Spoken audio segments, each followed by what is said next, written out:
অনেক দিন পর ইচ্ছা হয়েছে থানকুনি পাতা খাওয়া।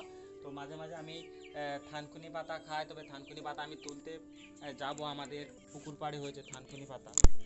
তো প্রত্যেক দিনের মতো আজকেও রান্নার কাজ করতে হবে। আজকে যেহেতু খিদে পেয়েছে, আজকে ইচ্ছা করছে থানকুনি পাতা খেতে। আমাদের পুকুর পাড়ে শুনেছি অনেক থানকুনি পাতা হয়েছে, তো থানকুনি পাতা আমি এখন তুলতে যাব। এই যে ঝুড়িটা আছে, ঝুড়িটা করে থানকুনি পাতা তুলতে যাব। তো দেখো আমাদের পুকুর পাড়ে এখানেও কিছুটা থানকুনি পাতা হয়েছে অনেক, চারিদিকে থানকুনি পাতা ভর্তি, ওই সাইডেও থানকুনি পাতা রয়েছে। দেখো বন্ধুরা, এই পাশটায় অনেক রয়েছে থানকুনি পাতা। এই জায়গায় বেশ ভালো ফুটেছে, তার জন্য আমি এখানটায় এসেছি। দেখো আর পাশেই কুলেখাড়া শাক, এই যে বলছিলাম আগামী কুলেখাড়া শাকটা পরের দিন খাবো। আর এসে হচ্ছে টাটকা টাটকা থানকুনি পাতা।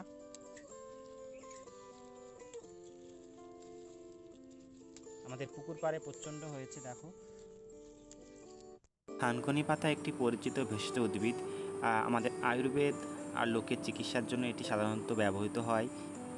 কিছু কিছু গবেষণায় আমরা দেখতে পেয়েছি থানকুনি পাতা খেলে মানসিক ও স্মৃতিশক্তির বৃদ্ধি পায়। এছাড়া নানা রকম উপকারিতা আমরা পেয়ে থাকি, যেমন গ্যাসের সমস্যা হলে, বদহজমের সমস্যা হলে বা কোথাও কেটে গেলে আমরা এই থানকুনি পাতার ব্যবহার করে থাকি।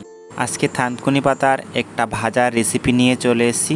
তো ভালো বানাতে পারি না, তবে চেষ্টা করলাম। কড়াইটা প্রথমে গরম করে নিয়ে তাতে সামান্য পরিমাণে তেল দিলাম, 1 চামচ মতো লবণ আর 1 চামচ মতো হলুদ দিলাম। কড়াইটা একটু গরম হতে হয়, সেটাকে ভালো করে নেড়ে নিলাম আর তেলের চারিদিকে মিশে গেছে।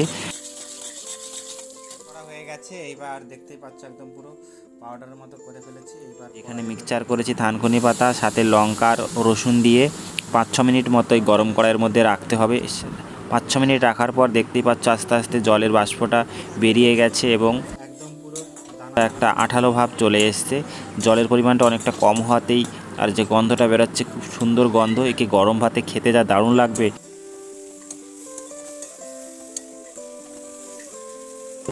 আর এটাকে আমি গরম ভাতে খাবো। তো মিনি ব্লগটা এই পর্যন্তই, দেখা হচ্ছে পরের ভিডিওতে। সবাই পাশে থেকে আমাকে সাপোর্ট করো।